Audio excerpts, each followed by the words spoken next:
하나님이 주신 복된 아침입니다. 이 아침에도 하나님의 귀한 은혜가 여러분과 여러분의 가정과 여러분의 삶의 터전에 가득하기를 간절히 소망합니다. 오늘은 시편 9편 말씀 보도록 하겠습니다. 시편 9편은 먼저 하나님을 향한 감사와 찬양으로 시가 시작됩니다. 1절 2절 말씀 함께 보도록 하겠습니다. 주님, 나의 마음을 다 바쳐서 감사를 드립니다. 주님의 놀라운 행적을 쉼이 없이 전파하겠습니다. 가장 높으신 주님, 내가 주님 때문에 기뻐하고 즐거워하며 주님의 이름을 노래합니다. 라고 말합니다. 1절에 나의 마음을 다 바쳐서 주님께 감사드립니다. 라는 마음이 참 깊이 느껴집니다.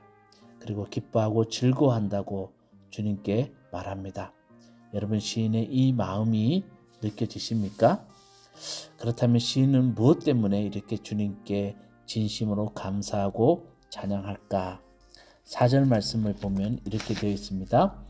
주님은 공정하신 재판장이시기에 보좌에 앉으셔서 공정하고 정직한 판결을 나에게 내려주셨습니다. 라고 말합니다.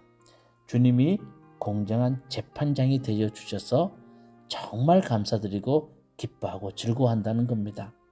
그래서 하나님의 공의가 살아있고 공정하고 정직한 판결이 내려지기 때문이라는 겁니다. 그래서 시인은 지금 너무나 감사하고 기뻐하고 있습니다. 여러분 잘 아시죠? 인간의 삶의 터전은 공의와 평화입니다. 공의와 평화가 무너진 세상에는 사람이 살 수 없습니다. 인간이 살아갈 수 있는 가장 근본적인 공기는 공의와 평화가 있어야 된다는 겁니다.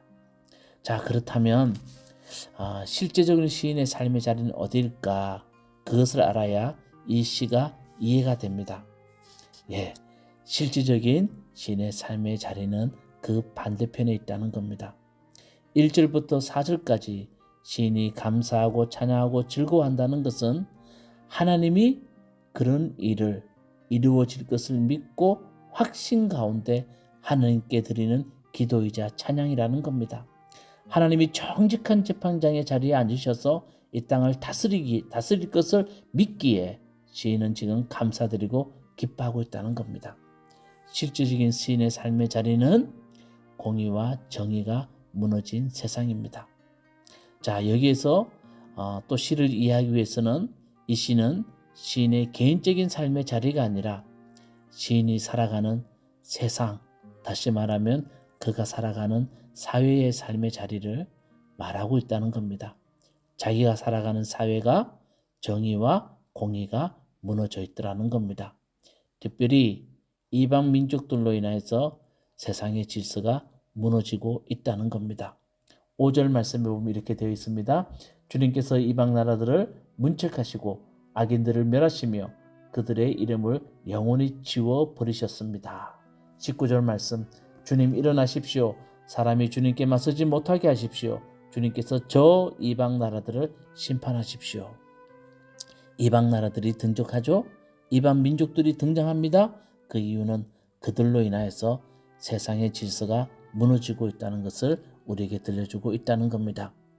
자, 시인은 이렇게 질서와 정의가 무너진 세상 속에서 보통 사람들이 겪는 억울함을 들려주고 있습니다. 이게 시의 주제입니다. 공의와 정의가 무너진 세상 속에서 보통 사람들이 겪는 억울함. 자, 어떤 사람들이 있을까요? 9절, 12절, 18절 말씀에 나와 있습니다. 9절 말씀 보도록 하겠습니다. 주님은 억울한 자들이 피할 요새시며 고난받을 때에 피신할 견고한 성입니다. 억울한 자들이 나옵니다. 12절 말씀, 살인자에게 보복하시는 분께서는 억울하게 죽어간 사람들을 기억하시며 고난받는 사람들의 부르짖음을 모르는 채 하지 않으십니다. 자, 여기도 보면 억울한 자가 나오죠. 그리고 고난받는 사람들이 나옵니다. 18절에 보면 그러나 가난한 사람들이 끝까지 잊혀지는 일이 없으며 억눌린 자의 꿈도 결코 헛되지 않을 것이다 라고 말합니다. 가난한 사람들이 나옵니다. 자, 여러분, 억울하게 죽어간 사람, 이유 없이 고난받는 사람, 가난하고 힘없이 학대받는 사람들, 여러분 이런 사람들은 오직 하나님을 의지할 수밖에 없는 사람들입니다.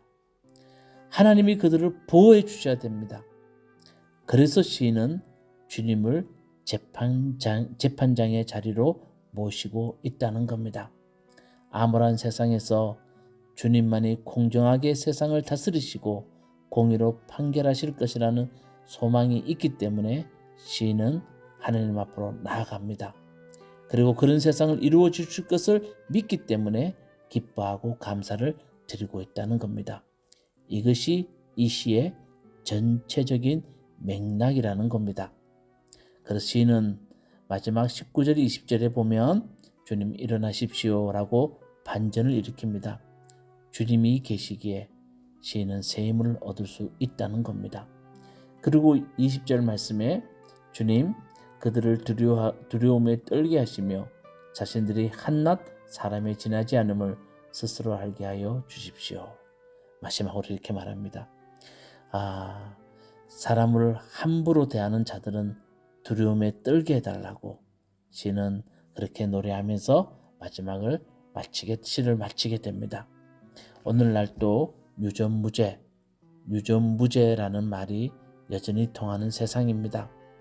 어떤 이는 돈으로 문제를 해결했다고 자랑하지만 그 반대편에 있는 사람들의 억울함을 깊이 아는 사람은 많지 않습니다. 이처럼 세상에는 억울하게 살아가는 사람들이 많습니다.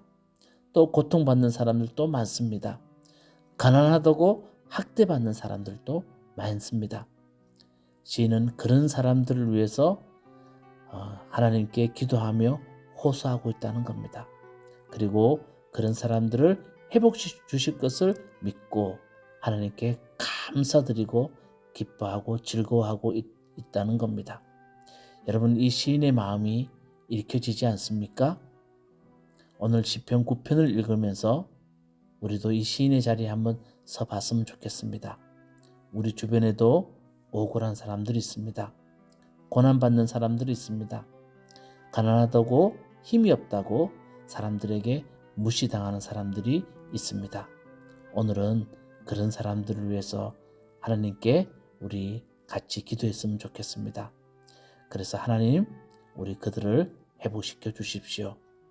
하나님이 그들을 회복시켜 주실 것을 믿으면서 하나님께 감사드리겠습니다.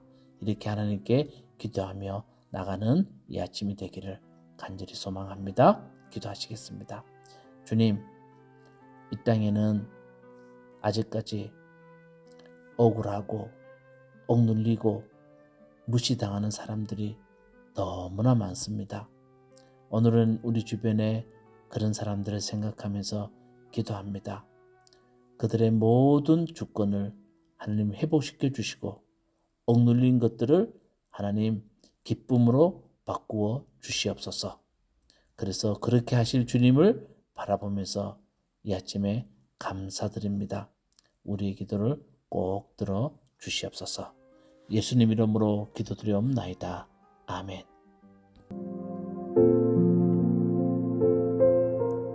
시편 8편. 주 우리 하나님, 주님의 이름이 온 땅에서 어찌 그리 위엄이 넘치는지요.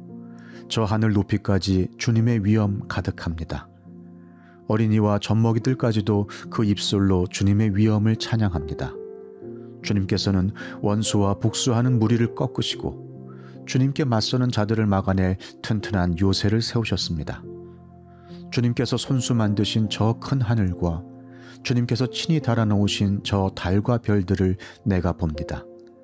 사람이 무엇이기에 주님께서 이렇게까지 생각하여 주시며 사람의 아들이 무엇이기에 주님께서 이렇게까지 돌보아 주십니까?